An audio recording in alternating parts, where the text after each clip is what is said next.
ਸਤਨਾਮ। ਧੰਨ ਵਾਹਿਗੁਰੂ ਸਾਹਿਬ ਜੀ। ਮਨ ਲੋਚੈ ਹਰਿ ਮਿਲਣ ਕੋ, ਕਿਉ ਦਰਸ਼ਨ ਪਾਈਆ। ਮੈਂ ਲਖ ਵਿੜ ਤੇ ਸਾਹਿਬਾ, ਜੇ ਬਿੰਦ ਬੁਲਾਈਆਂ।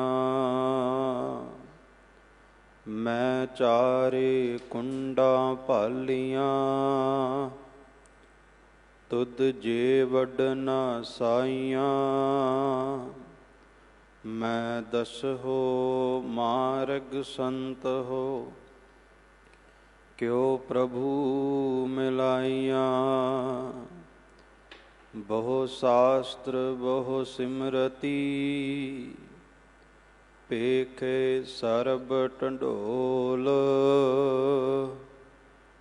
ਪੂਜਸ ਨਾਹੀ ਹਰਿ ਹਰੇ, ਨਾਨਕ ਨਾਮ ਅਮੋਲ। ਸਗਲ ਦੁਆਰ ਕੋ ਛਾਡ ਕੇ, ਗਹਿਓ ਤੁਹਾਰੋ ਦੁਆਰ। ਬਾਹੇ ਗਹੇ ਕੀ ਲਾਜ ਅਸ, ਗੋਬਿੰਦ ਦਾਸ ਤੁਹਾਰ। ਬਾਹੇ ਗਹੇ ਕੀ ਲਾਜ ਅਸ, ਗੋਬਿੰਦ ਦਾਸ ਤੁਹਾਰ। ਚਵਰ ਸ਼ਵਰ ਤਖਤ ਦੇ ਮਾਲਕ ਧੰਨ ਧੰਨ ਸਤਿਗੁਰੂ ਸ੍ਰੀ ਗੁਰੂ ਗ੍ਰੰਥ ਸਾਹਿਬ ਮਹਾਰਾਜ ਸੱਚੇ ਪਾਤਸ਼ਾਹ ਜੀ ਦੇ ਪਾਵਨ ਪਵਿੱਤਰ ਹਜ਼ੂਰੀ ਦੇ ਅੰਦਰ ਬਾਲਾ ਪ੍ਰੀਤਮ ਦੁਖ ਨਿਵਾਰਨ ਸਤਿਗੁਰੂ ਧੰਨ ਗੁਰੂ ਹਰਿਕ੍ਰਿਸ਼ਨ ਸਾਹਿਬ ਸੱਚੇ ਪਾਤਸ਼ਾਹ ਜੀ ਦੇ ਪਾਵਨ ਪਵਿੱਤਰ ਪਾਤਸ਼ਾਹੀ ਅਸਥਾਨ ਦੇ ਅੰਦਰ ਜੁੜ ਕਰਕੇ ਆਪ ਸਭ ਸੰਗਤ ਸਤਿਗੁਰੂ ਦੀ ਬਖਸ਼ਿਸ਼ ਦੇ ਪਾਤਰ ਬਣ ਰਹੇ ਹੋ। ਸਤਿਗੁਰੂ ਨੇ ਸ਼ਬਦ ਵਿਚਾਰ ਵਾਸਤੇ ਜੋ ਸਮਾਂ ਝੋਲੀ ਵਿੱਚ ਪਾਇਆ, ਉਸ ਸਮੇਂ ਨੂੰ ਸਫਲਾ ਬਣਾਉਂਦੇ ਹੋਏ ਆਓ ਸਭ ਤੋਂ ਪਹਿਲਾਂ ਧੰਨ ਸਤਿਗੁਰੂ ਗੁਰੂ ਗ੍ਰੰਥ ਸਾਹਿਬ ਸੱਚੇ ਪਾਤਸ਼ਾਹ ਜੀ ਨੂੰ ਸਨਮੁਖ ਦੋਵੇਂ ਹੱਥ ਜੋੜ ਕਰਕੇ ਗੁਰੂ ਹਰਿਕ੍ਰਿਸ਼ਨ ਸਾਹਿਬ ਸੱਚੇ ਪਾਤਸ਼ਾਹ ਜੀ ਨੂੰ ਹਾਜ਼ਰ ਨਾਜ਼ਰ ਜਾਣਦੇ ਹੋਏ ਪ੍ਰੇਮ ਸਹਿਤ ਉਚਾਰਨ ਕਰੀਏ। ਦੋਵੇਂ ਹੱਥ ਜੋੜ ਕੇ ਪ੍ਰੇਮ ਸਹਿਤ ਉਚਾਰਨ ਕਰੋ ਜੀ। ਵਾਹਿਗੁਰੂ ਜੀ ਕਾ ਖਾਲਸਾ, ਵਾਹਿਗੁਰੂ ਜੀ ਕੀ ਫਤਿਹ। ਧੁਰੋਂ ਦਰਗਾਹੋਂ ਆਈ ਹੋਈ ਉਸ ਅਕਾਲੀ ਬਾਣੀ ਦੀ ਧੰਨ ਸਤਿਗੁਰੂ ਗੁਰੂ ਗ੍ਰੰਥ ਸਾਹਿਬ ਮਹਾਰਾਜ ਸੱਚੇ ਪਾਤਸ਼ਾਹ ਜੀ ਦੀ ਪਾਵਨ ਬਾਣੀ ਦੀ ਵਿਚਾਰ ਗੁਰਦੁਆਰਾ ਬੰਗਲਾ ਸਾਹਿਬ ਤੋਂ ਰੋਜ਼ਾਨਾ ਆਪ ਸਭ ਸੰਗਤ ਸਰਵਣ ਕਰਦੇ ਹੋ। ਜਿਸ ਪਾਵਨ ਬਾਣੀ ਦੇ ਵਿੱਚੋਂ ਜਿਸ ਪੌੜੀ ਦੀ ਵਿਚਾਰ ਅੱਜ ਸਤਿਗੁਰੂ ਨੇ ਸੀਸ ਤੇ ਮਿਹਰ ਭਰਿਆ ਹੱਥ ਰੱਖ ਕੇ ਕਰਵਾਉਣੀ ਹੈ, ਉਹ ਜਪਜੀ ਸਾਹਿਬ ਜੀ ਦੀ 9ਵੀਂ ਪੌੜੀ ਦਾ ਸ਼ਬਦ ਆਪ ਜੀ ਨੇ ਸਿੰਘ ਸਾਹਿਬ ਜੀ ਪਾਸੋਂ ਸਰਵਣ ਕੀਤਾ। ਜਪਜੀ ਸਾਹਿਬ ਦੇ ਅੰਦਰ ਇਹ ਜੋ 4 ਪੌੜੀਆਂ ਨੇ, ਜਿਹਦੇ ਅੰਦਰ ਸਤਿਗੁਰੂ ਗੁਰੂ ਨਾਨਕ ਸਾਹਿਬ ਮਹਾਰਾਜ ਜੀ ਨੇ ਸੁਣਨ ਦਾ ਮਹਾਤਮ ਦੱਸਿਆ, ਸੁਣਿਆ ਸ਼ਬਦ ਦੀ ਵਰਤੋਂ ਕੀਤੀ। ਕਿਉਂਕਿ ਅਧਿਆਤਮ ਦੇ ਰਸਤੇ ਦੇ ਉੱਤੇ ਪਰਮਾਤਮਾ ਦੀ ਬ੍ਰਹਮ ਦੀ ਸੋਝੀ ਵਾਸਤੇ 3 ਪੜਾਅ ਨੇ।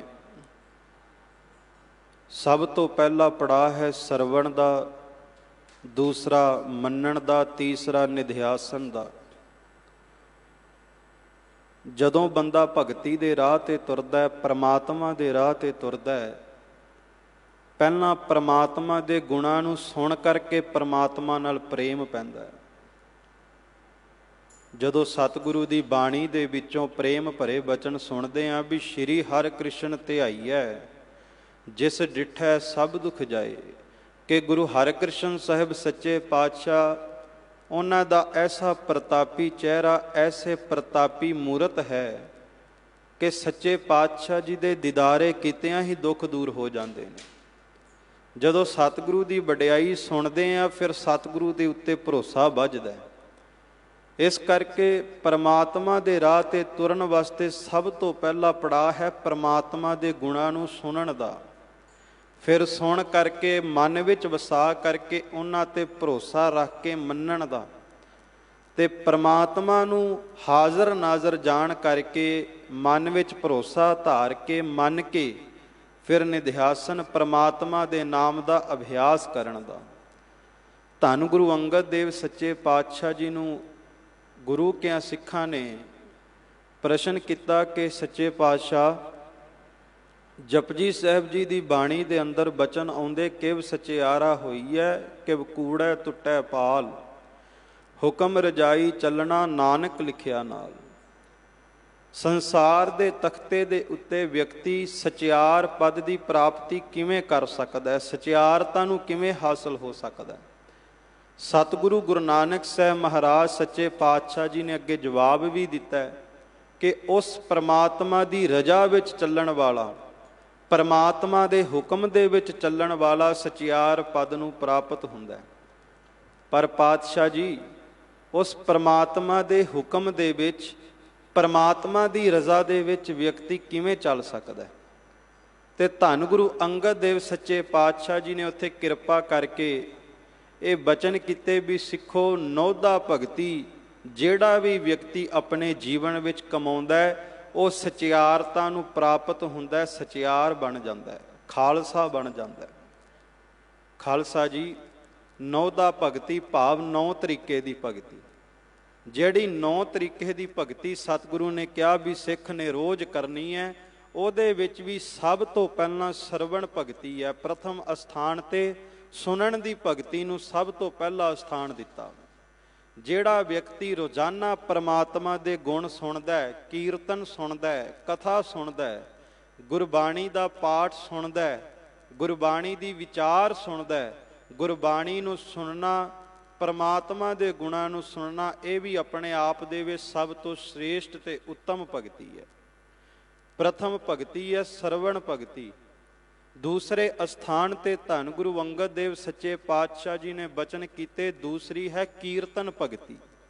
ਜਦੋਂ ਗੁਰੂ ਕੀ ਹਜ਼ੂਰੀ ਦੇ ਵਿੱਚ ਗੁਰੂ ਕੇ ਕੀਰਤਨੀਏ ਗੁਰਬਾਣੀ ਦਾ ਰਸ ਭਿੰਨਾ ਕੀਰਤਨ ਕਰਦੇ ਨੇ, ਤੇ ਜਾਂ ਸੰਗਤ ਦਰਬਾਰ ਦੇ ਵਿੱਚ ਸਤਿਗੁਰੂ ਦੀ ਹਜ਼ੂਰੀ ਵਿੱਚ ਬੈਠ ਕਰਕੇ ਕੀਰਤਨ ਸੁਣਦੀ ਹੈ, ਕੀਰਤਨ ਕਰਨਾ ਤੇ ਕੀਰਤਨ ਸੁਣਨਾ ਇਹ ਵੀ ਪ੍ਰਮਾਤਮਾ ਦੀ ਭਗਤੀ ਹੈ।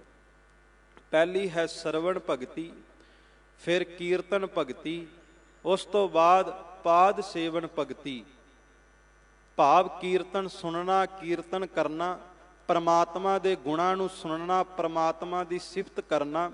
ਉਸ ਤੋਂ ਬਾਅਦ ਪਾਦ ਸੇਵਨ ਭਗਤੀ, ਭਾਵ ਅਕਾਲ ਪੁਰਖ ਵਾਹਿਗੁਰੂ ਪਰਮਾਤਮਾ ਦੇ ਚਰਨ ਉਹ ਸਦਾ ਆਪਣੇ ਹਿਰਦੇ ਦੇ ਵਿੱਚ ਵਸਾ ਕੇ ਰੱਖਣੇ। ਗੁਰ ਕੀ ਮੂਰਤ ਮਨ ਮਹਿ ਧਿਆਨ, ਇਸ ਤਰ੍ਹਾਂ ਪਾਦ ਸੇਵਨ ਭਗਤੀ। ਤੇ ਫਿਰ ਉਸ ਤੋਂ ਬਾਅਦ ਬੰਦਨਾ ਭਗਤੀ, ਕਿ ਰੋਜ਼ਾਨਾ ਗੁਰੂ ਦਰਬਾਰ ਦੇ ਵਿੱਚ ਜਾ ਕਰਕੇ ਬੰਦਨਾ ਹਰ ਬੰਦਨਾ ਗੁਣ ਗਾਵੋ ਗੋਪਾਲ ਰਾਏ, ਉਸ ਅਕਾਲ ਪੁਰਖ ਵਾਹਿਗੁਰੂ ਪਰਮਾਤਮਾ ਦੇ ਅੱਗੇ ਡੰਡੋਤ ਕਰਨੀ, ਪਰਮਾਤਮਾ ਅੱਗੇ ਬੰਦਨਾ ਕਰਨੀ, ਪਰਮਾਤਮਾ ਅੱਗੇ ਝੁਕ ਕਰਕੇ ਪਰਮਾਤਮਾ ਦੀ ਸਿਫਤ ਕਰਨੀ, ਪਰਮਾਤਮਾ ਦੇ ਗੁਣ ਗਾਉਣੇ। ਬੰਦਨਾ ਭਗਤੀ, ਅਰਚਨ ਭਗਤੀ, ਸਖਾ ਭਗਤੀ, ਆਤਮ ਨਿਵੇਦਨ ਭਗਤੀ, ਦਾਸ ਭਗਤੀ, ਪ੍ਰੇਮਾ ਭਗਤੀ।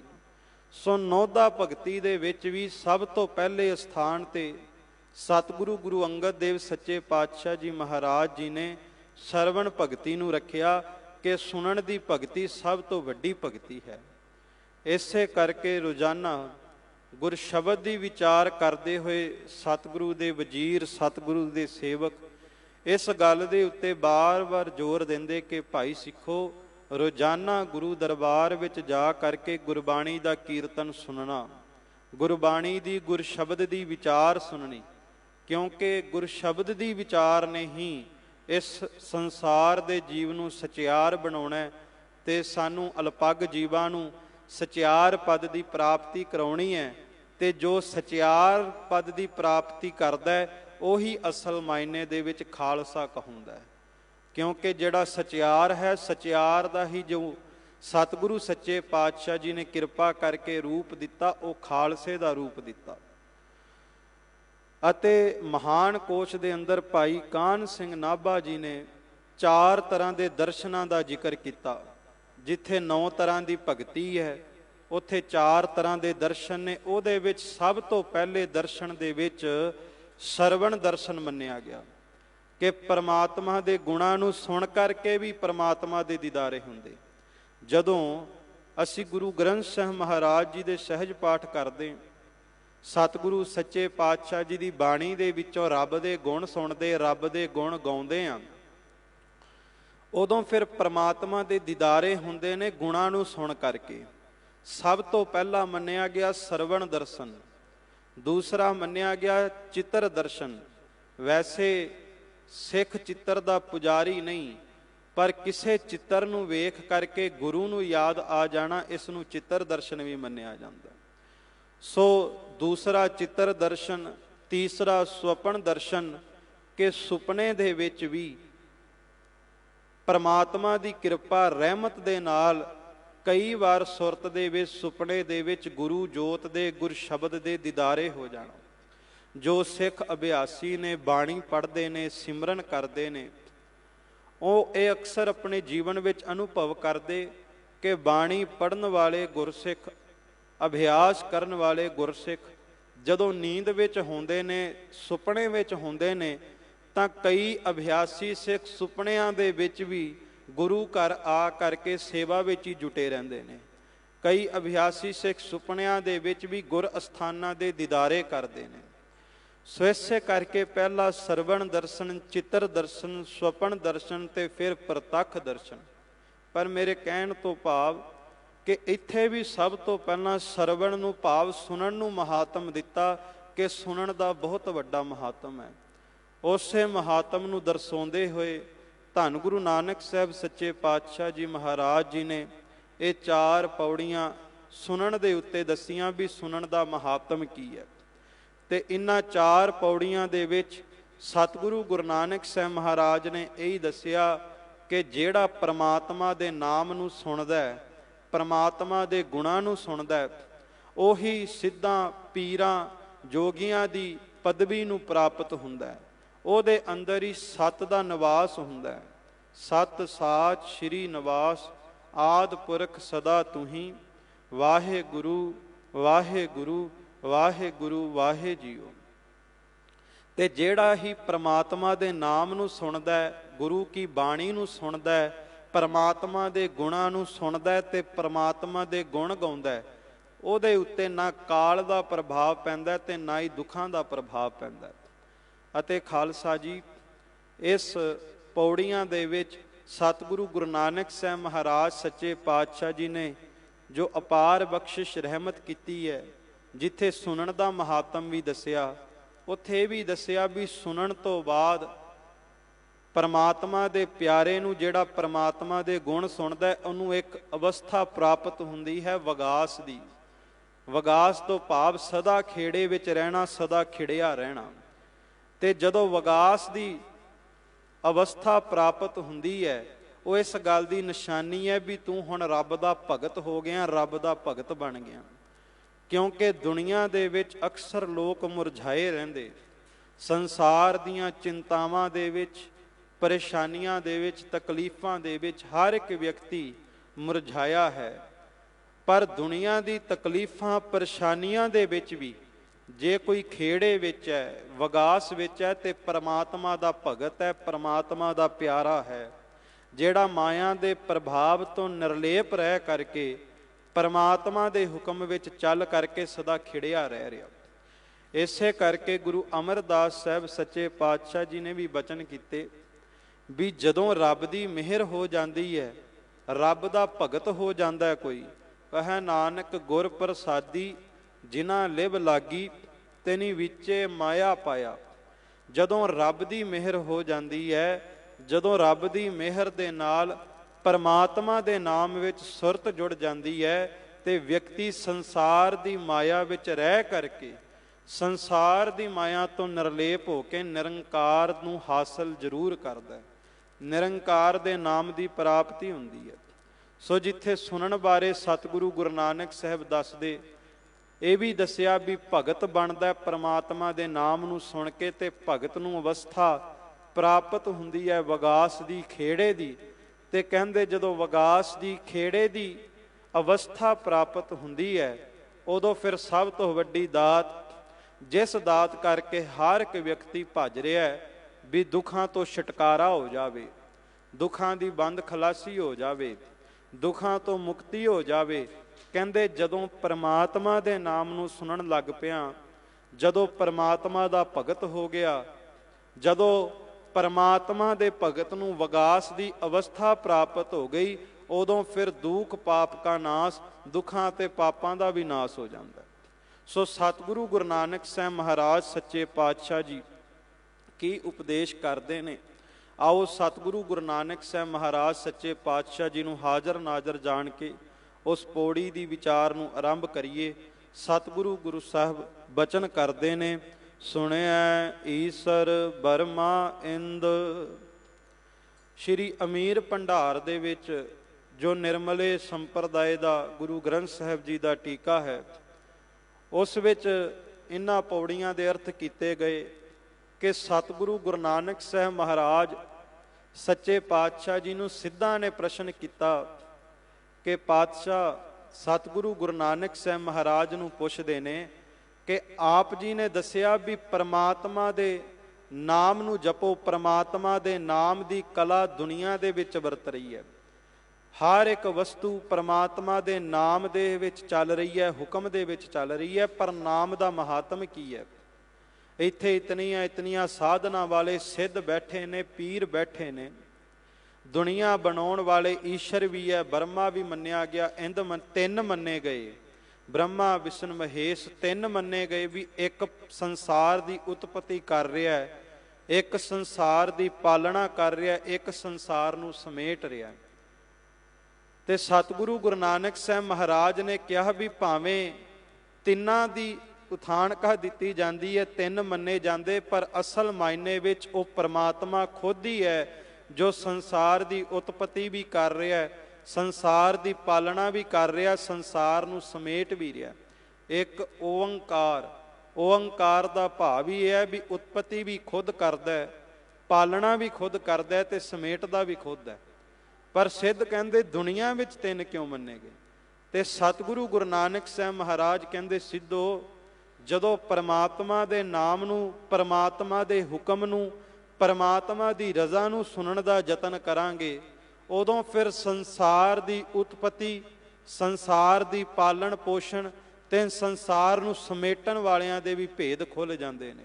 ਭਾਵ ਈਸ਼ਰ, ਬਰਮਾ, ਇੰਦ, ਇਹਨਾਂ ਦੀ ਵੀ ਭੇਦ ਖੁੱਲ੍ਹ ਜਾਂਦੇ ਨੇ। ਇਨਸਾਨ ਨੂੰ ਪਤਾ ਲੱਗ ਜਾਂਦਾ ਹੈ ਵੀ ਇਹ ਤਿੰਨੇ ਉਸ ਪਰਮਾਤਮਾ ਦੇ ਹੁਕਮ ਵਿੱਚ, ਪਰਮਾਤਮਾ ਦੀ ਰਜ਼ਾ ਦੇ ਵਿੱਚ ਚੱਲ ਰਹੇ ਨੇ। ਅਮੀਰ ਭੰਡਾਰ ਦੇ ਵਿੱਚ ਇਹ ਵੀ ਉਥਾਨਕਾ ਆਈ ਹੈ, ਇਹ ਵੀ ਅਰਥ ਦਿੱਤੇ ਗਏ ਕਿ ਜੋ ਤਿੰਨ ਸ਼ਕਤੀਆਂ ਸੰਸਾਰ ਵਿੱਚ ਮੰਨੀਆਂ ਜਾਂਦੀਆਂ ਸੀ, ਅਸਲ ਵਿੱਚ ਇਹ ਤਿੰਨ ਸ਼ਕਤੀਆਂ ਵੀ ਪਰਮਾਤਮਾ ਦੇ ਨਾਮ ਨੂੰ, ਪਰਮਾਤਮਾ ਨੇ ਹੁਕਮ ਨੂੰ ਸੁਣ ਕਰਕੇ ਹੋਂਦ ਵਿੱਚ ਆਈਆਂ।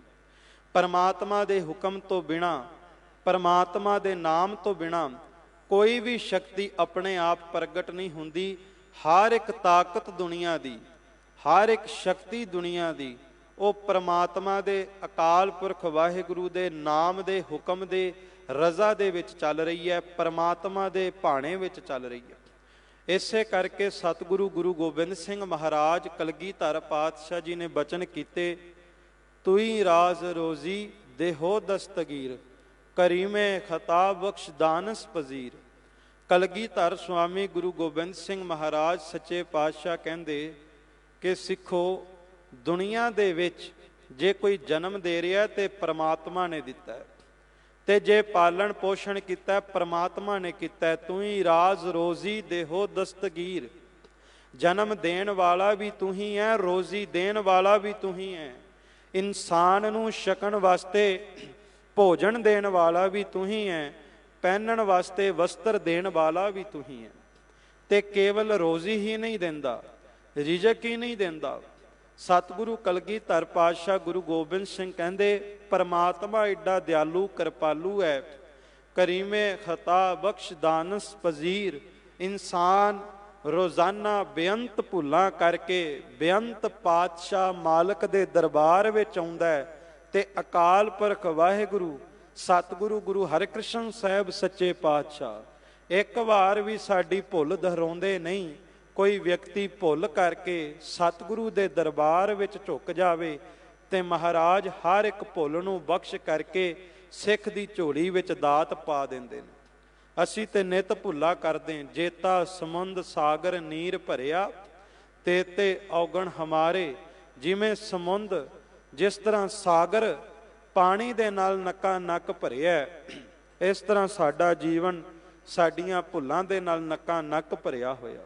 ਪਰ ਅਕਾਲ ਪੁਰਖ ਵਾਹਿਗੁਰੂ ਪਰਮਾਤਮਾ ਏਡਾ ਦਿਆਲੂ ਕਿਰਪਾਲੂ ਹੈ, ਸਾਨੂੰ ਰੋਜ਼ੀ ਦਿੰਦਾ ਹੈ, ਰਿਜ਼ਕ ਦਿੰਦਾ ਹੈ, ਸਾਡੀਆਂ ਭੁੱਲਾਂ ਬਖਸ਼ਦਾ ਹੈ। ਕਲਗੀਧਰ ਜੀ ਕਹਿੰਦੇ ਕੇਵਲ ਭੁੱਲਾਂ ਬਖਸ਼ਦਾ ਹੀ ਨਹੀਂ, ਸਾਡੀਆਂ ਭੁੱਲਾਂ ਬਖਸ਼ ਕਰਕੇ ਸਾਡੀ ਬਾਂਹ ਪਕੜ ਕਰਕੇ ਫਿਰ ਉਸ ਖੁਦਾ ਦੀ ਪਰਮਾਤਮਾ ਆਪਣੀ ਹੀ ਕਚਹਿਰੀ ਵਿੱਚ ਸਾਡੀ ਬੰਦ ਖਲਾਸੀ ਵੀ ਕਰ ਦਿੰਦਾ, ਲੇਖਾ ਜੋਖਾ ਵੀ ਪਾੜ ਦਿੰਦਾ। ਸਤਿਗੁਰੂ ਗੁਰੂ ਗ੍ਰੰਥ ਸਾਹਿਬ ਮਹਾਰਾਜ ਜੀ ਦੇ ਪਾਕ ਬੋਲ ਆਪਾਂ ਸਰਵਣ ਕਰਦੇ ਹਾਂ। ਜੈਸਾ ਸਤਿਗੁਰ ਸੁਣੀਦਾ ਤੈਸੋ ਹੀ ਮੈਂ ਡੀਠ, ਵਿਛੜਿਆ ਮੇਲੇ ਪ੍ਰਭੂ ਹਰ ਦਰਗਹ ਕਾ ਬਾਸੀਠ। ਕਿ ਜੋ ਸਤਿਗੁਰੂ ਦੀ ਮੈਂ ਵਡਿਆਈ ਸੁਣੀ ਹੈ ਨਾ, ਕਿ ਸਤਿਗੁਰੂ ਬੰਦ ਖਲਾਸੀ ਕਰਦਾ ਹੈ, ਸਤਿਗੁਰੂ ਮੁਕਤੀ ਕਰਦਾ ਹੈ, ਸਤਿਗੁਰੂ ਜੀਵਾਂ ਦੇ ਦੁੱਖ ਦੂਰ ਕਰਦਾ ਹੈ, ਮੈਂ ਅਸਲ ਮਾਇਨੇ ਵਿੱਚ ਉਸ ਸਤਿਗੁਰੂ ਨੂੰ ਉਸੇ ਰੂਪ ਦੇ ਵਿੱਚ ਵੇਖ ਵੀ ਲਿਆ। ਵਿਛੜਿਆ ਮੇਲੇ ਪ੍ਰਭੂ ਹਰ ਦਰਗਹ ਕਾ ਬਸੀਠ। ਕਹਿੰਦੇ ਜਿਹੜੇ ਪਰਮਾਤਮਾ ਤੋਂ ਵਿਛੜ ਜਾਂਦੇ ਨੇ, ਪਰਮਾਤਮਾ ਤੋਂ ਵਿਛੋੜਾ ਪੈ ਜਾਂਦਾ ਹੈ ਜਿਨ੍ਹਾਂ ਜੀਵ ਆਤਮਾਵਾਂ ਦਾ, ਇਹ ਸਤਿਗੁਰੂ ਏਡਾ ਦਿਆਲੂ ਕਿਰਪਾਲੂ ਹੈ, ਇਹ ਬਸੀਠ ਬਣ ਜਾਂਦਾ ਹੈ। ਬਸੀਠ ਤੋਂ ਭਾਵ ਹੈ ਵਕੀਲ ਬਣ ਜਾਂਦਾ ਹੈ। ਕਿਸੇ ਤੇ ਮੁਕੱਦਮਾ ਹੋਵੇ, ਵਕੀਲ ਮੁਕੱਦਮਾ ਲੜਦੇ ਨੇ, ਕਹਿੰਦੇ ਇਨਸਾਨ ਤੇ ਭੁੱਲਾਂ ਦੇ ਬੇਅੰਤ ਮੁਕੱਦਮੇ ਚੱਲਦੇ, ਇਹ ਸਤਿਗੁਰੂ ਏਡਾ ਦਿਆਲੂ ਕਿਰਪਾਲੂ ਹੈ, ਸਾਡਾ ਬਸੀਠ ਸਾਡਾ ਵਕੀਲ ਬਣ ਕੇ ਸਾਡਾ ਮੁਕੱਦਮਾ ਲੜਦਾ ਹੈ ਤੇ ਸਾਡੀਆਂ ਭੁੱਲਾਂ ਬਖਸ਼ਵਾ ਦਿੰਦਾ। ਪਰਮਾਤਮਾ ਸਾਡੀਆਂ ਭੁੱਲਾਂ ਬਖਸ਼ ਦਿੰਦਾ। ਸੋ ਸਤਿਗੁਰੂ ਗੁਰੂ ਨਾਨਕ ਸਾਹਿਬ ਮਹਾਰਾਜ ਕਹਿੰਦੇ ਪਰਮਾਤਮਾ ਦੇ ਨਾਮ ਨੂੰ, ਪਰਮਾਤਮਾ ਦੇ ਹੁਕਮ ਨੂੰ ਸੁਣ ਕਰਕੇ ਹੀ ਸੰਸਾਰ ਦੀ ਉਤਪਤੀ, ਸੰਸਾਰ ਦੀ ਪਾਲਣ ਪੋਸ਼ਣ, ਸੰਸਾਰ ਨੂੰ ਸਮੇਟਣ ਦੇ ਭੇਦ ਖੁੱਲ੍ਹਦੇ ਹਨ। ਅੱਗੇ ਧੰਨ ਗੁਰੂ ਨਾਨਕ ਸਾਹਿਬ ਮਹਾਰਾਜ ਬਚਨ ਕਰਦੇ ਨੇ, ਸੁਣਿਐ ਮੁਖ ਸਾਲਾਹਣ ਮੰਦ।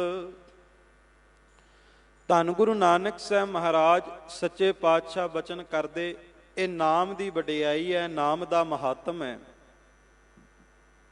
ਜਿਹੜਾ ਪਰਮਾਤਮਾ ਦੇ ਗੁਣਾਂ ਨੂੰ ਸੁਣਦਾ ਹੈ, ਪਰਮਾਤਮਾ ਦੇ ਨਾਮ ਨੂੰ ਸੁਣਦਾ ਹੈ, ਪਰਮਾਤਮਾ ਦੀ ਸਿਫਤ ਨੂੰ ਸੁਣਦਾ ਹੈ, ਕਹਿੰਦੇ ਜਿਸ ਵਿਅਕਤੀ ਦਾ ਜੋ ਮੁਖ ਹੈ, ਜੋ ਰਸਨਾ ਕਦੇ ਨਾਮ ਨਹੀਂ ਜਪਦੀ, ਪਰਮਾਤਮਾ ਨੇ ਇਹ ਜ਼ਬਾਨ ਦਿੱਤੀ, ਇਹ ਰਸਨਾ ਦਿੱਤੀ, ਪਰ ਇਸ ਜ਼ਬਾਨ ਰਾਹੀਂ ਵਿਅਕਤੀ ਹਰ ਵਕਤ ਬੁਰਿਆਈ ਬੋਲਦਾ ਜਾਂ ਇੱਕ ਦੂਸਰੇ ਦੀ ਨਿੰਦਿਆ ਕਰਦਾ, ਫਿੱਕੇ ਬੋਲ ਬੋਲਦਾ। ਪਰ ਜਦੋਂ ਪਰਮਾਤਮਾ ਦੇ ਨਾਮ ਨੂੰ ਸੁਣਦਾ ਹੈ, ਪਰਮਾਤਮਾ ਦੀ ਸਿਫਤ ਨੂੰ ਸੁਣਦਾ ਹੈ, ਕਹਿੰਦੇ ਇਹ ਜ਼ਬਾਨ ਵੀ ਪਰਮਾਤਮਾ ਦੇ ਗੁਣ ਗਾਣ ਲੱਗ ਪੈਂਦੀ। ਜਿਸ ਤਰ੍ਹਾਂ ਧੰਨ ਗੁਰੂ ਗੋਬਿੰਦ ਸਿੰਘ ਮਹਾਰਾਜ ਜੀ ਦਾ ਆਪਾਂ ਬਚਨ ਕਬਿਓ ਬਾਚ ਬੇਨਤੀ ਚੌਪਈ ਸਾਹਿਬ ਵਿੱਚ ਪੜ੍ਹਦੇ ਹਾਂ, ਸੁਣੈ ਗੁੰਗ ਜੋ ਯਾਹੇ ਸੁਰਸਨਾ ਪਾਵਈ, ਸੁਣੈ ਮੂੜ ਚਿਤ ਲਾਏ ਚਤੁਰਤਾ ਆਵਈ, ਦੁਖ ਦਰਦ ਭਉ ਨਿਕਟ ਨਾ ਤਿਨ ਨਰ ਕੇ ਰਹੈ, ਹੋ ਜੋ ਯਾ ਕੀ ਏਕ ਬਾਰ ਚੌਪਈ ਕੋ ਕਹੈ। ਧੰਨ ਗੁਰੂ ਗੋਬਿੰਦ ਸਿੰਘ ਮਹਾਰਾਜ ਕਲਗੀਧਰ ਜੀ ਨੇ ਪ੍ਰਤੱਖ ਕਰ ਦਿੱਤਾ ਕਿ ਸਿੱਖੋ ਪਰਮਾਤਮਾ ਦੀ ਸਿਫਤ ਜਿਹੜਾ ਸੁਣਦਾ ਹੈ, ਜਿਹੜਾ ਪਰਮਾਤਮਾ ਦੀ ਵਡਿਆਈ ਸੁਣਦਾ ਹੈ, ਕਹਿੰਦੇ ਭਾਵੇਂ ਗੂੰਗਾ ਵੀ ਹੋਵੇ, ਪਰਮਾਤਮਾ ਦੇ ਨਾਮ ਨੂੰ ਸੁਣ ਕਰਕੇ ਉਸ ਨੂੰ ਬੋਲਣ ਦੀ ਤਾਕਤ ਮਿਲ ਜਾਂਦੀ। ਖਾਲਸਾ ਜੀ ਦੋਵੇਂ ਹੀ ਭਾਵ ਇਸ ਪੰਕਤੀ ਦੇ ਆਪਾਂ ਲੈ ਸਕਦੇ ਹਾਂ।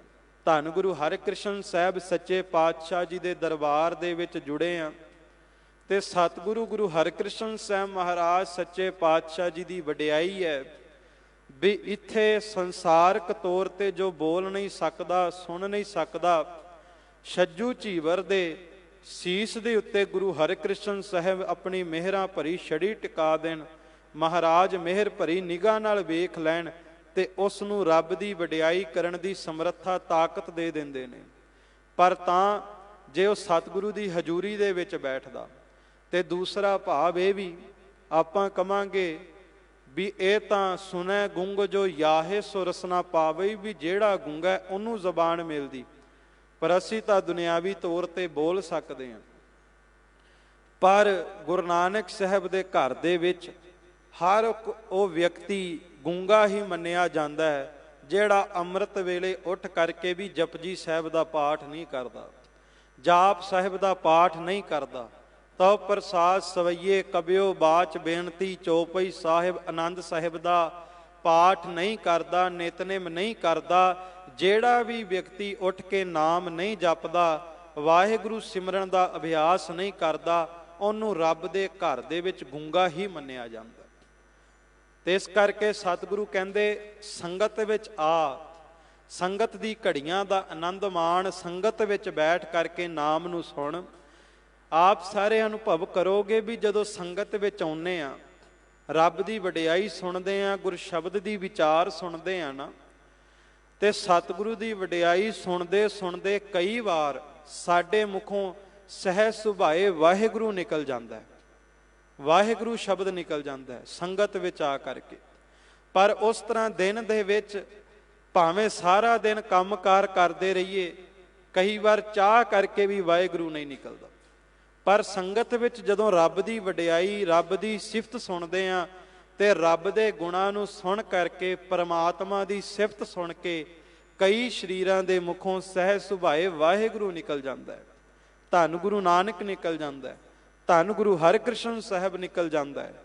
ਸੋ ਇਹ ਹੈ ਪਰਮਾਤਮਾ ਦੇ ਨਾਮ ਦੀ ਵਡਿਆਈ, ਪਰਮਾਤਮਾ ਦੀ ਸਿਫਤ ਸਲਾਹ ਦਾ ਮਹਾਤਮ, ਕਿ ਜਦੋਂ ਪਰਮਾਤਮਾ ਨੂੰ ਸੁਣਦੇ ਆ, ਪਰਮਾਤਮਾ ਦੀ ਵਡਿਆਈ ਨੂੰ ਸੁਣਦੇ ਆ, ਤੇ ਸਾਡੇ ਜ਼ੁਬਾਨ ਨੂੰ ਪਰਮਾਤਮਾ ਦੇ ਨਾਮ ਨੂੰ ਜਪਣ ਦੀ ਤਾਕਤ ਮਿਲ ਜਾਂਦੀ ਹੈ। ਤੇ ਗੁਰ ਪ੍ਰਸਾਦ ਤੋਂ ਬਿਨਾਂ ਪਰਮਾਤਮਾ ਦਾ ਨਾਮ ਨਹੀਂ ਜਪਿਆ ਜਾਂਦਾ, ਪਰਮਾਤਮਾ ਦੀ ਰਹਿਮਤ ਕਿਰਪਾ ਬਖਸ਼ਿਸ਼ ਤੋਂ ਬਿਨਾਂ ਨਾਮ ਨਹੀਂ ਜਪਿਆ ਜਾਂਦਾ। ਇਸੇ ਕਰਕੇ ਸਾਡੇ ਪੂਰਵਜਾਂ ਨੇ ਜਦੋਂ ਅਰਦਾਸ ਲਿਖੀ, ਤੇ ਅਰਦਾਸ ਦੇ ਵਿੱਚ ਜਿੱਥੇ ਇਹ ਮੰਗਾਂ ਕੀਤੀਆਂ ਵੀ ਸਿੱਖਾਂ ਨੂੰ ਸਿੱਖੀ ਦਾਨ, ਕੇਸ ਦਾਨ, ਰਹਿਤ ਦਾਨ, ਵਿਵੇਕ ਦਾਨ, ਵਿਸਾਹੋ ਦਾਨ, ਭਰੋਸਾ ਦਾਨ, ਉੱਥੇ ਸਭ ਤੋਂ ਵੱਡੀ ਅਨਮੋਲ ਦਾਤ ਦਾਨਾ ਸਿਰਦਾਨ ਨਾਮ ਦਾਨ ਦੀ ਵੀ ਮੰਗ ਕੀਤੀ ਕਿ ਸਤਿਗੁਰੂ ਜੀ ਸਿੱਖਾਂ ਨੂੰ ਨਾਮ ਜਪਣ ਦੀ ਦਾਤ ਦਿਓ, ਸਿੱਖ ਅੰਮ੍ਰਿਤ ਵੇਲੇ ਦਾ ਅਭਿਆਸੀ ਹੋਵੇ।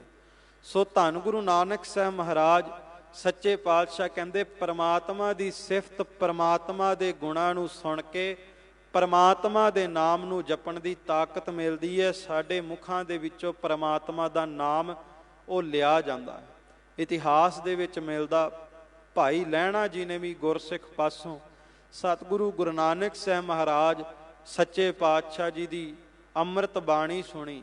ਅੰਮ੍ਰਿਤ ਬਾਣੀ ਸੁਣ ਕਰਕੇ ਗੁਰੂ ਨਾਨਕ ਸਾਹਿਬ ਮਹਾਰਾਜ ਪ੍ਰਤੀ ਪ੍ਰੇਮ ਜਾਗਿਆ, ਤੇ ਖੁਦ ਸਤਿਗੁਰੂ ਗੁਰੂ ਨਾਨਕ ਸਾਹਿਬ ਮਹਾਰਾਜ ਸੱਚੇ ਪਾਤਸ਼ਾਹ ਜੀ ਦੇ ਦੀਦਾਰਿਆਂ ਵਾਸਤੇ ਗਏ। ਤੇ ਵੇਖੋ ਜਿਸ ਵਕਤ ਸਤਿਗੁਰੂ ਗੁਰੂ ਨਾਨਕ ਸਾਹਿਬ ਸੱਚੇ ਪਾਤਸ਼ਾਹ ਜੀ ਦੇ ਦੀਦਾਰਿਆਂ ਲਈ ਗਏ, ਭਾਈ ਲਹਿਣਾ ਜੀ ਉਹ ਘੋੜੇ ਤੇ ਸਵਾਰ ਹੋ ਕਰਕੇ ਗਏ।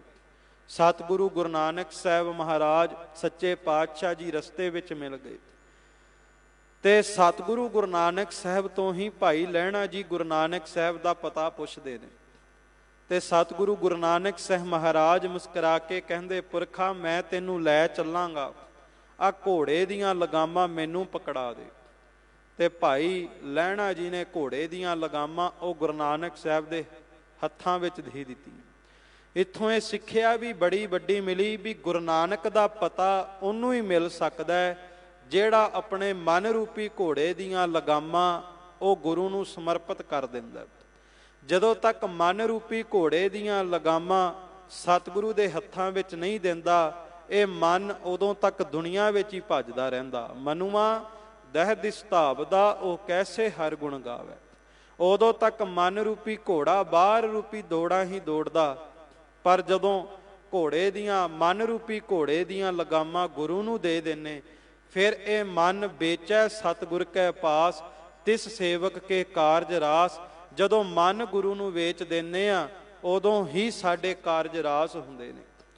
ਤੇ ਦੂਸਰਾ ਬਾਬਾ ਅਮਰਦਾਸ ਜੀ ਦੇ ਜੀਵਨ ਦੇ ਵਿੱਚੋਂ ਵੀ ਆਪ ਸਭ ਸੰਗਤਾਂ ਨੂੰ ਇਹ ਮਿਲਦਾ ਹੈ ਪੜ੍ਹਨ ਸੁਣਨ ਨੂੰ ਕਿ ਬਾਬਾ ਅਮਰਦਾਸ ਜੀ ਨੇ ਵੀ ਬੀਬੀ ਅਮਰੋ ਜੀ ਤੋਂ ਗੁਰੂ ਨਾਨਕ ਸਾਹਿਬ ਮਹਾਰਾਜ ਸੱਚੇ ਪਾਤਸ਼ਾਹ ਜੀ ਦਾ ਅੰਮ੍ਰਿਤ ਭਰਿਆ, ਰਸ ਭਰਿਆ ਸ਼ਬਦ ਹੀ ਸਰਵਣ ਕੀਤਾ ਸੀ ਅੰਮ੍ਰਿਤ ਵੇਲੇ। ਜਿਸ ਵਕਤ ਧੰਨ ਸਤਿਗੁਰੂ ਗੁਰੂ ਨਾਨਕ ਸਾਹਿਬ ਮਹਾਰਾਜ ਸੱਚੇ ਪਾਤਸ਼ਾਹ ਜੀ ਦਾ ਸ਼ਬਦ ਸਰਵਣ ਕੀਤਾ, ਅੰਦਰ ਦਾ ਹੀ ਠੰਡ ਪੈ ਗਈ, ਅੰਦਰ ਤਾਈਂ ਨਾਮ ਦੀ ਕਲਾ ਵਰਤ ਗਈ। ਅੱਜ ਹੋ ਕੀ ਰਿਹਾ? ਅੱਜ ਹਰ ਇੱਕ ਵਿਅਕਤੀ ਕਹਿ ਰਿਹਾ ਕਲਯੁਗ ਹੈ, ਕਲਯੁਗ ਦਾ ਪ੍ਰਕੋਪ ਹੈ, ਹਰ ਪਾਸੇ ਅਗਨੀ ਫੈਲ ਰਹੀ ਹੈ, ਵਿਸ਼ੇ ਵਿਕਾਰਾਂ ਦੀ ਅੱਗ ਬਲ ਰਹੀ ਹੈ। ਪਰ ਖਾਲਸਾ ਜੀ, ਇਸ ਕਲਯੁਗ ਦੇ ਵਿੱਚ ਜਿੰਨੇ ਸਾਧਨ ਬਾਣੀ ਸੁਣਨ ਦੇ ਨੇ, ਇੰਨੇ ਸਾਧਨ ਪੁਰਾਣੇ ਸਮੇਂ ਵਿੱਚ ਨਹੀਂ ਸਨ। ਅੱਜ ਕੋਈ ਵੀ ਸੱਜਣ ਆਪਣੇ ਕਾਰੋਬਾਰ ਵੀ ਕਰਦਾ ਹੋਵੇ, ਦੁਕਾਨ ਤੇ ਬੈਠਾ ਹੋਵੇ, ਘਰ ਵਿੱਚ ਬੈਠਾ ਹੋਵੇ, ਸਾਰਾ ਦਿਨ ਸੱਚਖੰਡ ਸ੍ਰੀ ਹਰਿਮੰਦਰ ਸਾਹਿਬ ਤੋਂ ਜਾਂ ਉਸ ਤਰ੍ਹਾਂ ਵੀ ਗੁਰਬਾਣੀ ਦੀਆਂ ਰਿਕਾਰਡਿੰਗ ਉਹ ਮੋਬਾਈਲ ਫੋਨਾਂ ਤੇ ਸੁਣਨ ਨੂੰ ਮਿਲ ਜਾਂਦੀਆਂ। ਜੇ ਸਿੱਖ ਸ਼ਰਧਾ ਭਾਵਨਾ ਧਾਰ ਕੇ ਸੁਣਨ ਦਾ ਚਾਹਵਾਨ ਹੋਵੇ, ਭਾਵੇਂ ਸਾਰਾ ਦਿਨ ਸਾਰੀ ਰਾਤ ਗੁਰਬਾਣੀ ਸੁਣੀ ਜਾਵੇ ਤੇ ਗੁਰਬਾਣੀ ਦੇ ਕੀਰਤਨ ਦਾ ਖਜ਼ਾਨਾ ਨਹੀਂ ਮੁੱਕਦਾ। ਸੋ ਇਨ੍ਹਾਂ ਕਲਯੁਗ ਦੇ ਵਿੱਚ ਸਾਧਨ ਬੜੇ ਨੇ ਭਗਤੀ ਦੇ, ਪਰ ਸਾਡਾ ਮਨ ਬੇਈਮਾਨ ਹੋ ਗਿਆ, ਮਨ ਆਲਸੀ ਹੋ ਗਿਆ, ਦਰਿਦਰੀ ਹੋ ਗਿਆ।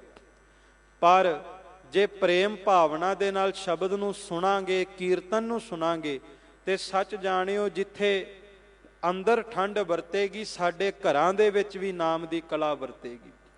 ਕਈ ਗੁਰਸਿੱਖ ਇਹ ਯਤਨ ਕਰਦੇ ਵੀ ਨੇ, ਤੇ ਜਿਹੜੇ ਨਹੀਂ ਕਰਦੇ ਉਹਨਾਂ ਨੂੰ ਵੀ ਕਰਨਾ ਚਾਹੀਦਾ ਵੀ ਇੱਕ ਤਾਂ ਰੋਜ਼ਾਨਾ ਅੰਮ੍ਰਿਤ ਵੇਲੇ ਉੱਠ ਕਰਕੇ ਆਪਣੇ ਪਰਿਵਾਰ ਨਾਲ ਬੈਠ ਕੇ ਵਾਹਿਗੁਰੂ ਗੁਰਮੰਤਰ ਦਾ ਅਭਿਆਸ ਜ਼ਰੂਰ ਕਰਨਾ ਚਾਹੀਦਾ।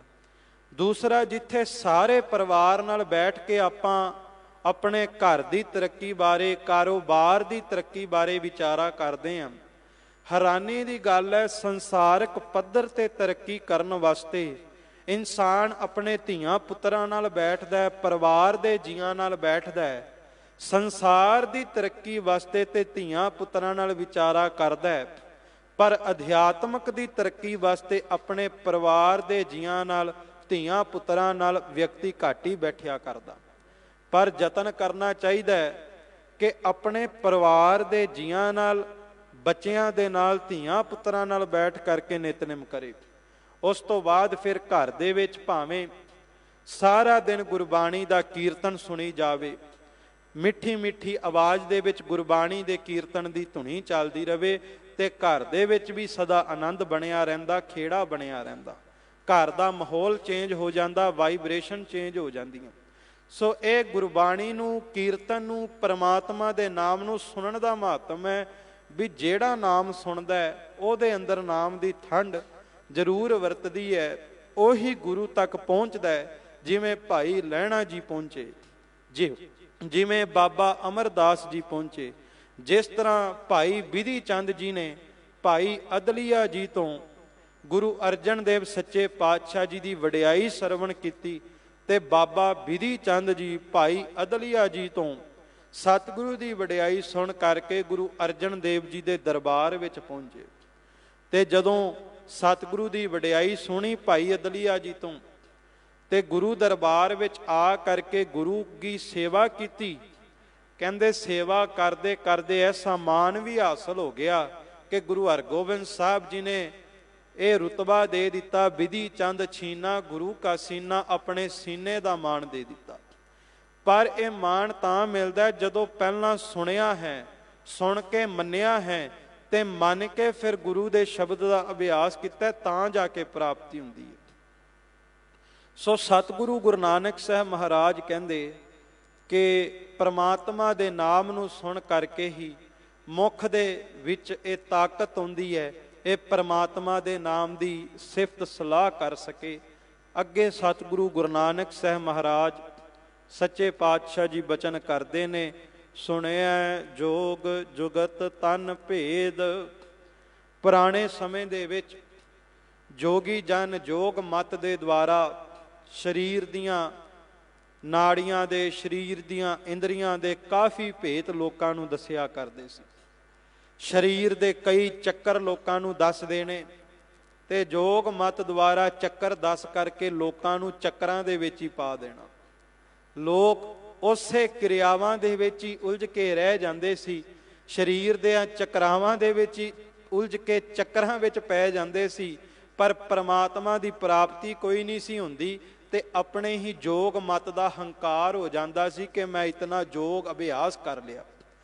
ਤੇ ਸਤਿਗੁਰੂ ਗੁਰੂ ਨਾਨਕ ਸਾਹਿਬ ਮਹਾਰਾਜ ਕਹਿੰਦੇ ਵੀ ਸਰੀਰ ਦੇ ਚੱਕਰਾਂ ਦੇ ਵਿੱਚ ਉਲਝਣ ਵਾਲਿਆ ਚੇਤੇ ਰੱਖੀ, ਸਰੀਰ ਦੇ ਚੱਕਰਾਂ ਦਾ ਭੇਦ ਸਮਝਣ ਤੋਂ ਪਹਿਲਾਂ ਤੈਨੂੰ ਮੌਤ ਨੇ ਆਪਣੇ ਚੱਕਰ ਵਿੱਚ ਉਲਝਾ ਲੈਣਾ।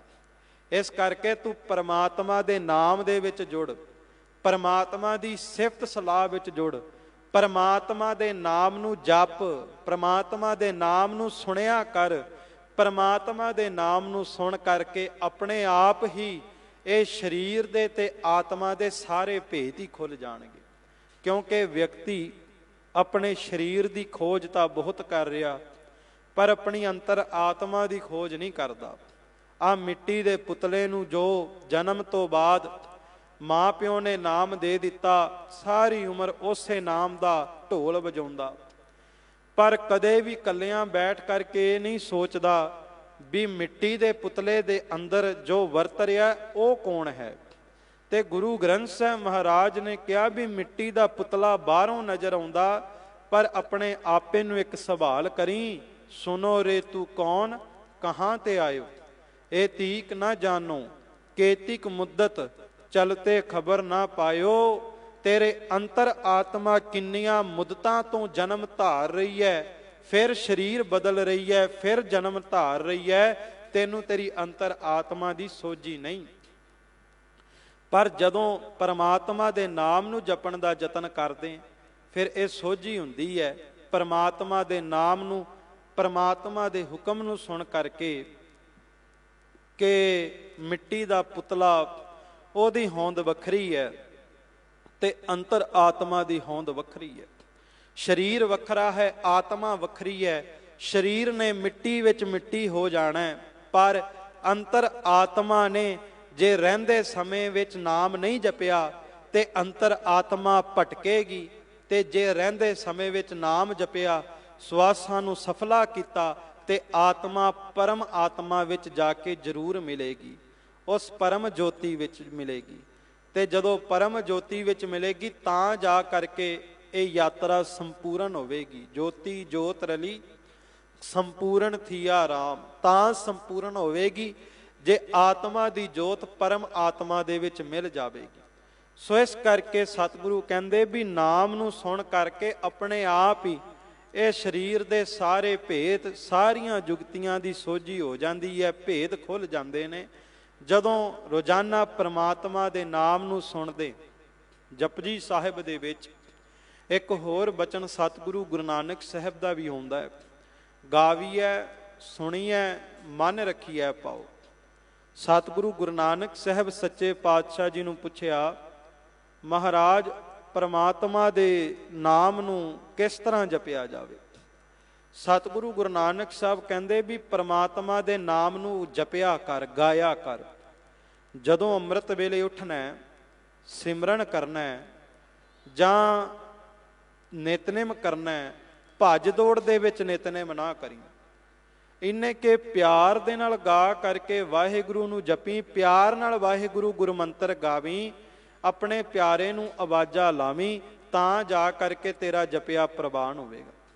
ਤੇ ਫਿਰ ਅਭਿਆਸੀ ਗੁਰਸਿੱਖਾਂ ਦੇ ਇਹ ਨੇਮ ਨੇ ਵੀ ਜੇ ਸਿਮਰਨ ਕੀਤਾ, ਵਾਹਿਗੁਰੂ ਸਿਮਰਨ ਦਾ ਅਭਿਆਸ ਕੀਤਾ, ਤੇ ਵਾਹਿਗੁਰੂ ਗੁਰਮੰਤਰ ਦੇ ਅਭਿਆਸ ਤੋਂ ਬਾਅਦ ਇੱਕੋ ਦਮ ਖੜੇ ਨਹੀਂ ਹੋ ਜਾਣਾ, ਬਲਕਿ ਨਾਮ ਦੇ ਅਭਿਆਸ ਤੋਂ ਬਾਅਦ ਕੁਝ ਪਲ ਚੌਂਕੜਾ ਮਾਰ ਕਰਕੇ, ਨੇਤਰ ਬੰਦ ਕਰਕੇ, ਸਾਵਧਾਨ ਇਕਾਗਰ ਚਿੱਤ ਹੋ ਕਰਕੇ ਜੋ ਜਪਿਆ ਉਸ ਜਪੇ ਹੋਏ ਨੂੰ ਸੁਣਨ ਦਾ ਵੀ ਯਤਨ ਕਰਨਾ।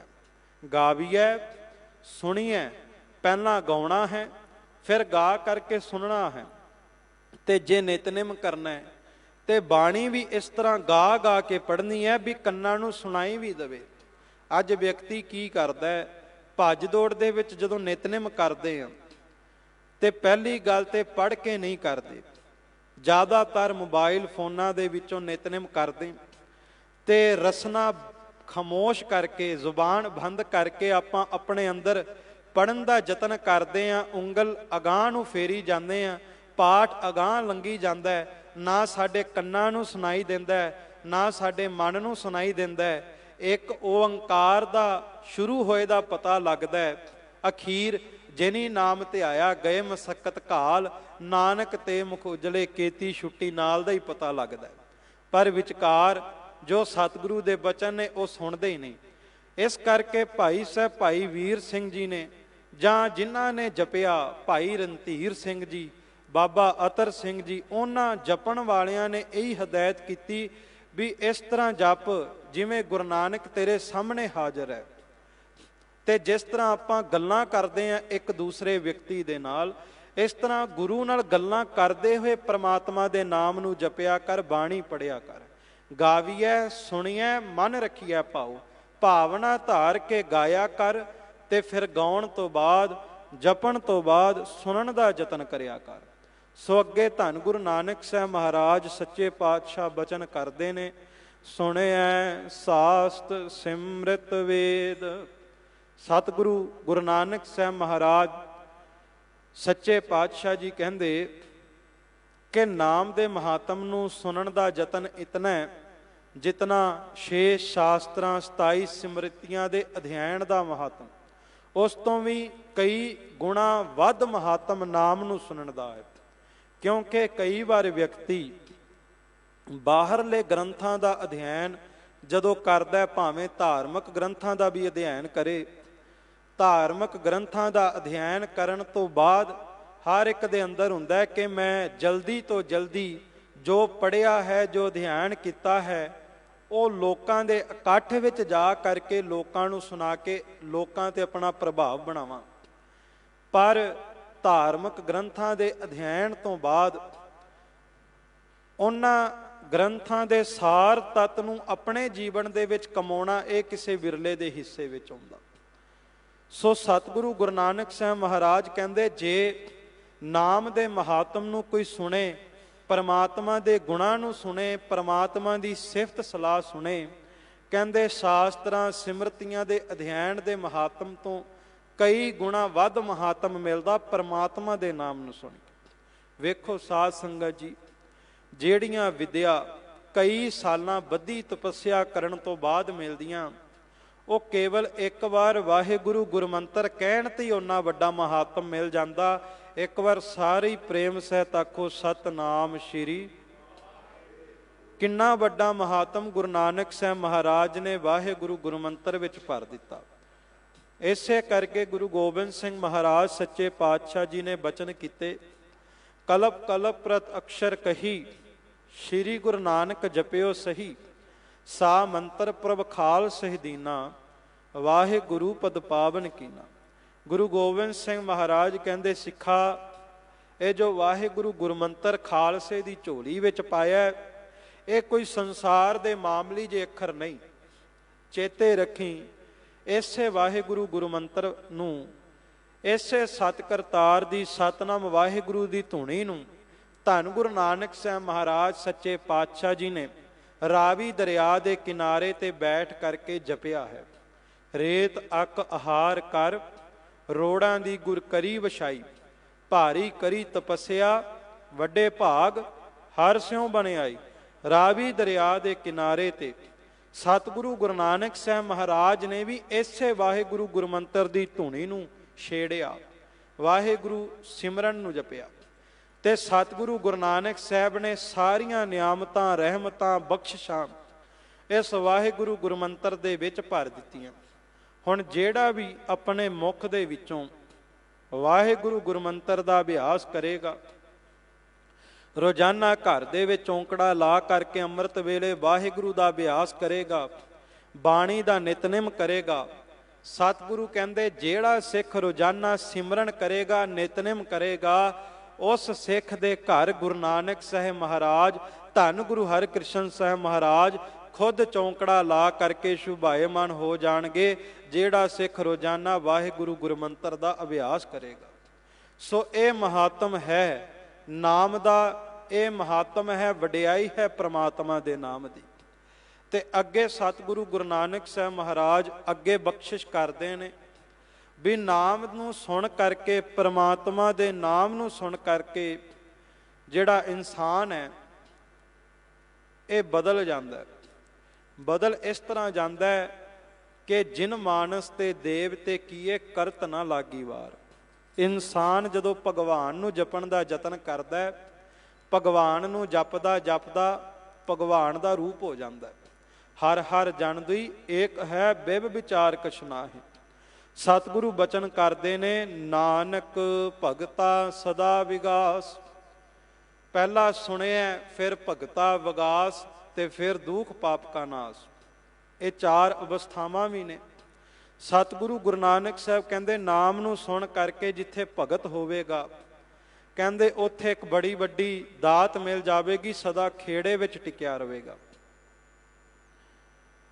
ਜਿਸ ਤਰ੍ਹਾਂ ਧੰਨ ਗੁਰੂ ਅਮਰਦਾਸ ਸੱਚੇ ਪਾਤਸ਼ਾਹ ਜੀ ਦੇ ਬਚਨ ਨੇ, ਪ੍ਰਹਿਲਾਦ ਕੋਠੇ ਵਿੱਚ ਰੱਖਿਆ ਬਾਰ ਦੀਆ ਤਾਲਾ, ਕਿ ਜਦੋਂ ਭਗਤ ਪ੍ਰਹਿਲਾਦ ਜੀ ਪਰਮਾਤਮਾ ਦੇ ਨਾਮ ਨੂੰ ਜਪਦੇ ਨੇ, ਹੁਣ ਉਹਨਾਂ ਦਾ ਜੋ ਪਿਤਾ ਹਰਣਾਕਸ਼ ਹੈ ਉਹ ਚਾਹੁੰਦਾ ਨਹੀਂ ਵੀ ਇਹ ਪਰਮਾਤਮਾ ਦੇ ਨਾਮ ਦਾ ਜਪਣ ਕਰਨ। ਕਈ ਯਤਨ ਕੀਤੇ, ਕਦੇ ਸ਼ਸਤਰਾਂ ਨਾਲ ਡਰਾਇਆ, ਪਹਾੜਾਂ ਤੋਂ ਗੇਰਿਆ, ਹੋਲਕਾ ਭੂਆ ਦੀ ਗੋਦ ਵਿੱਚ ਬਿਠਾ ਕਰਕੇ ਅੱਗ ਦੇ ਵਿੱਚ ਵੀ ਚੌਂਕੜੇ ਲਵਾਤੇ, ਪਰ ਭਗਤ ਦੇ ਚਿਹਰੇ ਦੇ ਉੱਤੇ ਸ਼ਿਕਣ ਨਹੀਂ ਆਇਆ, ਭਗਤ ਦਾ ਚਿਹਰਾ ਮੁਰਝਾਇਆ ਨਹੀਂ। ਭਗਤ ਪ੍ਰਹਿਲਾਦ ਜੀ ਉਦੋਂ ਵੀ ਖਿੜੇ ਮੱਥੇ ਪਰਮਾਤਮਾ ਦੇ ਨਾਮ ਦਾ ਸਿਮਰਨ ਕਰਦੇ, ਪਰਮਾਤਮਾ ਦਾ ਜਪਣ ਕਰਦੇ। ਇਸ ਕਰਕੇ ਗੁਰੂ ਅਮਰਦਾਸ ਸੱਚੇ ਪਾਤਸ਼ਾਹ ਕਹਿੰਦੇ ਵੀ ਜਿਵੇਂ ਭਗਤ ਪ੍ਰਹਿਲਾਦ ਜੀ ਦੇ ਹਿਰਦੇ ਵਿੱਚ ਸਦਾ ਖੇੜਾ ਬਣਿਆ ਰਿਹਾ, ਤੇ ਹਰਣਾਕਸ਼ ਦੇ ਇੰਨੇ ਯਤਨਾਂ ਤੋਂ ਬਾਅਦ ਵੀ ਭੈ ਭੀਤ ਨਹੀਂ ਹੋਏ। ਸਿੱਖਾ, ਜੇ ਤੂੰ ਵੀ ਨਾਮ ਜਪੇਂਗਾ ਚੇਤੇ ਰੱਖੀ, ਜਿਵੇਂ ਪਰਮਾਤਮਾ ਨੇ ਭਗਤ ਪ੍ਰਹਿਲਾਦ ਦੀ ਲਾਜ ਰੱਖੀ ਹੈ, ਉਹ ਪਰਮਾਤਮਾ ਦੁਨੀਆ ਦੇ ਤਖਤੇ ਤੇ ਤੇਰੀ ਵੀ ਲਾਜ ਰੱਖੇਗਾ। ਪਰਮਾਤਮਾ ਦਾ ਤੇ ਸੁਭਾਅ ਹੈ, ਜਿਹੜਾ ਪਰਮਾਤਮਾ ਦਾ ਭਗਤ ਹੁੰਦਾ, ਪਰਮਾਤਮਾ ਉਹਦੀ ਲਾਜ ਰੱਖਦਾ। ਹਰ ਜੁਗ ਜੁਗ ਭਗਤ ਉਪਾਇਆ, ਪੈਜ ਰੱਖਦਾ ਆਇਆ, ਰਾਮ ਰਾਜੇ। ਪਰਮਾਤਮਾ ਆਪਣੇ ਪਿਆਰਿਆਂ ਦੀ ਲਾਜ ਰੱਖਦਾ। ਜਿਵੇਂ ਭਗਤ ਨਾਮਦੇਵ ਜੀ ਨੂੰ ਮੰਦਰ ਦੇ ਪੁਜਾਰੀਆਂ ਨੇ ਧੱਕੇ ਦਿੱਤੇ, ਪਰ ਫਿਰ ਵੀ ਮੰਦਰ ਦੇ ਪਿਛਲੇ ਬੂਹੇ ਤੇ ਬੈਠ ਕਰਕੇ ਪਰਮਾਤਮਾ ਨੂੰ ਖਿੜੇ ਮੱਥੇ ਜਪਿਆ, ਤੇ ਪਰਮਾਤਮਾ ਨੇ ਭਗਤ ਦੀ ਲਾਜ ਰੱਖਣ ਵਾਸਤੇ ਫੇਰ ਦਿਆ ਦੇਹਰਾ ਨਾਮੇ ਕੋ ਪੰਡੀਅਨ ਕੋ ਪਿਛਵਾਰ ਲਾ। ਸੋ ਭਗਤਾਂ ਦੇ ਚਿਹਰੇ ਤੇ ਸਦਾ ਖੇੜਾ ਬਣਿਆ ਰਹਿੰਦਾ ਹੈ, ਦੁੱਖਾਂ ਦੇ ਵਿੱਚ ਮਰਝਾਉਂਦੇ ਨਹੀਂ। ਅੱਗੇ ਸਤਿਗੁਰੂ ਬਚਨ ਕਰਦੇ, ਸੁਣਿਆ ਦੁੱਖ ਪਾਪ ਕਾ ਨਾਸ। ਕਹਿੰਦੇ ਜਿੱਥੇ ਪਰਮਾਤਮਾ ਦੇ ਨਾਮ ਨੂੰ ਸੁਣ ਕੇ ਭਗਤ ਹੁੰਦਾ ਹੈ, ਪਰਮਾਤਮਾ ਦੇ ਨਾਮ ਨੂੰ ਸੁਣ ਕੇ ਸਦਾ ਖੇੜਾ ਬਣਦਾ, ਉੱਥੇ ਦੁੱਖਾਂ ਪਾਪਾਂ ਦਾ ਨਾਸ ਹੁੰਦਾ ਹੈ। ਮਨ ਬਾਂਛਤ ਫਲ ਪਾਵੈ ਸੋਈ, ਦੁੱਖ ਨਾ ਤਿਸੈ ਵਿਆਪਤ ਕੋਈ। ਜਹਾਂਗੀਰ ਬਾਦਸ਼ਾਹ ਦਾ ਇੱਕ ਵਜ਼ੀਰ ਹੋਇਆ, ਵਜ਼ੀਰ ਖਾਂ। ਉਹ ਵਜ਼ੀਰ ਖਾਂ ਦੇ ਪੇਟ ਵਿੱਚ ਤਕਲੀਫ ਹੋ ਗਈ, ਪਾਣੀ ਭਰ ਗਿਆ ਤੇ ਬਹੁਤ ਪੀੜਾ ਹੋਵੇ, ਵੈਦਾਂ ਤੋਂ ਇਲਾਜ ਨਾ ਹੋਵੇ। ਕਹਿੰਦੇ ਉਸ ਵਜ਼ੀਰ ਖਾਂ ਦੇ ਗਵਾਂਢ ਵਿੱਚ ਇੱਕ ਸਿੱਖ ਰਹਿੰਦਾ ਸੀ, ਸਤਿਗੁਰਾਂ ਦਾ ਰੋਜ਼ਾਨਾ ਬਾਣੀ ਪੜ੍ਹਦਾ ਸੀ ਉੱਚੀ ਉੱਚੀ ਪ੍ਰੇਮ ਦੇ ਨਾਲ। ਉਹ ਵਜ਼ੀਰ ਖਾਂ ਆਪਣੀ ਪੇਟ ਦੀ ਤਕਲੀਫ ਦੇ ਨਾਲ ਤੜਪ ਰਿਹਾ ਸੀ। ਸਿੱਖ ਸੁਖਮਨੀ ਸਾਹਿਬ ਦਾ ਪਾਠ ਕਰ ਰਿਹਾ ਸੀ, ਸਿਮਰੋ ਸਿਮਰ ਸਿਮਰ ਸੁਖ ਪਾਵੋ, ਕਲ ਕਲੇਸ਼ ਤਨ ਮਾਹੇ ਮਿਟਾਵੋ। ਬਾਣੀ ਸੁਣ ਕਰਕੇ ਉਹਨੂੰ ਬੜਾ ਆਰਾਮ ਮਿਲਿਆ। ਬਾਣੀ ਸਮਾਪਤ ਹੋਈ, ਸਿੱਖ ਨੂੰ ਪੁੱਛਦਾ ਕਿਹਦਾ ਕਲਾਮ ਪੜ੍ਹਿਆ। ਉਹ ਸਿੱਖ ਕਹਿਣ ਲੱਗਾ ਇਹ ਗੁਰੂ ਅਰਜਨ ਦੇਵ ਜੀ ਦੀ ਬਾਣੀ ਹੈ, ਸੁਖਮਨੀ ਸਾਹਿਬ। ਸੁਖਮਨੀ ਸੁੱਖਾਂ ਦੀ ਨਿੱਧ, ਪੜ੍ਹਦਿਆਂ ਸੁਣਦਿਆਂ ਦੇ ਕਾਰਜ ਸਿੱਧ। ਵਜ਼ੀਰ ਖਾਂ ਕਹਿੰਦਾ ਮੈਨੂੰ ਸਤਿਗੁਰ ਕੋਲ ਲੈ ਜਾ। ਵਜ਼ੀਰ ਖਾਂ ਬਾਦਸ਼ਾਹ ਦਾ ਵਜ਼ੀਰ ਗੁਰੂ ਅਰਜਨ ਦੇਵ ਜੀ ਕੋਲ ਆਇਆ, ਕਹਿੰਦਾ ਮਹਾਰਾਜ ਮੇਰੀ ਬੰਦ ਖਲਾਸੀ ਕਰ ਦਿਓ, ਤਕਲੀਫ ਬਹੁਤ। ਸਤਿਗੁਰੂ ਦਾ ਸੁਭਾਵ ਸਿੱਖਾਂ ਨੂੰ ਵਡਿਆਈ ਦੇਣ ਦਾ। ਮਹਾਰਾਜ ਨੇ ਬਾਬਾ ਬੁੱਢਾ ਜੀ ਕੋਲ ਭੇਜਿਆ। ਬਾਬਾ ਬੁੱਢਾ ਜੀ ਕੋਲ ਗਿਆ, ਕਹਿੰਦਾ ਪੇਟ ਦੀ ਤਕਲੀਫ ਤੋਂ ਮੁਕਤੀ ਕਰ ਦਿਓ। ਬਾਬਾ ਬੁੱਢਾ ਜੀ ਸੇਵਾ ਕਰ ਰਹੇ ਸੀ, ਪਾਸੇ ਕਰਕੇ ਕਹਿੰਦੇ ਪਾਸੇ ਉਹ ਸੇਵਾ ਕਰਨ ਦੇ। ਉਹ ਫਿਰ ਵੀ ਖੜਿਆ ਰਿਹਾ ਅਡੋਲ ਚਿੱਤ, ਤੇ ਬੜੇ ਪ੍ਰੇਮ ਨਾਲ ਤੱਕਦਾ ਰਿਹਾ। ਬਾਬਾ ਬੁੱਢਾ ਸਾਹਿਬ ਜੀ ਨੇ ਟੋਕਰੀ ਉਹਦੇ ਵੱਲ ਵਗਾਈ, ਕਹਿੰਦੇ ਟੋਕਰੀ ਪਕੜ ਕੇ ਸੇਵਾ ਕਰ। ਟੋਕਰੀ ਵਗਾਈ, ਉਹਦੇ ਪੇਟ ਤੇ ਵੱਜੀ, ਸਾਰਾ ਪਾਣੀ ਨਿਕਲ ਗਿਆ ਤੇ ਪੇਟ ਦੀ ਤਕਲੀਫ ਤੋਂ ਮੁਕਤ ਹੋ ਗਿਆ। ਸੋ ਇਸ ਤਰ੍ਹਾਂ ਪ੍ਰਮਾਤਮਾ ਦੇ ਨਾਮ ਨੂੰ ਸੁਣ ਕੇ ਵੀ ਦੁੱਖਾਂ ਪਾਪਾਂ ਦਾ ਨਾਸ ਹੋ ਜਾਂਦਾ ਹੈ। ਇਹ ਸਤਿਗੁਰੂ ਗੁਰੂ ਨਾਨਕ ਸਾਹਿਬ ਨੇ ਇਸ ਪੌੜੀ ਦੇ ਵਿੱਚ ਨਾਮ ਦੇ ਸੁਣਨ ਦਾ ਮਹਾਤਮ ਦੱਸਿਆ ਹੈ। ਸਤਿਗੁਰ ਕਿਰਪਾ ਕਰਨ, ਸੁਣਿਆ ਸੁਣਾਇਆ ਆਪਾਂ ਆਪਣੇ ਜੀਵਨ ਵਿੱਚ ਕਮਾ ਸਕੀਏ। ਬਾਣੀ ਦੇ ਅਰਥ ਅਗਾਧ ਬੋਧ ਨੇ, ਰਸਨਾ ਦੁਆਰਾ ਕਥਨ ਨਹੀਂ ਕਰ ਸਕਦੇ। ਵਿਚਾਰ ਕਰਦਿਆਂ ਨੇਕਾਂ ਭੁੱਲਾਂ ਹੋਈਆਂ ਆਪ ਜੀ ਨੇ ਬਖਸ਼ ਦੇਣਾ।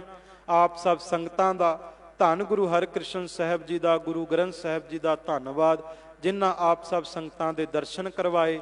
ਸਿੰਘ ਸਾਹਿਬ ਗਿਆਨੀ ਰਣਜੀਤ ਸਿੰਘ ਜੀ ਅਤੇ ਦਿੱਲੀ ਸਿੱਖ ਗੁਰਦੁਆਰਾ ਪ੍ਰਬੰਧਕ ਕਮੇਟੀ ਦਾ ਧੰਨਵਾਦ। ਆਓ ਇੱਥੇ ਹੀ ਸਤਿਗੁਰੂ ਨੂੰ ਹਾਜ਼ਰ ਜਾਣ ਕੇ ਫਤਿਹ ਦੀ ਸਾਂਝ ਪਾਈਏ। ਸਾਰੇ ਹੀ ਉਚਾਰਨ ਕਰੋ ਜੀ, ਵਾਹਿਗੁਰੂ ਜੀ ਕਾ ਖਾਲਸਾ, ਵਾਹਿਗੁਰੂ ਜੀ ਕੀ ਫਤਿਹ।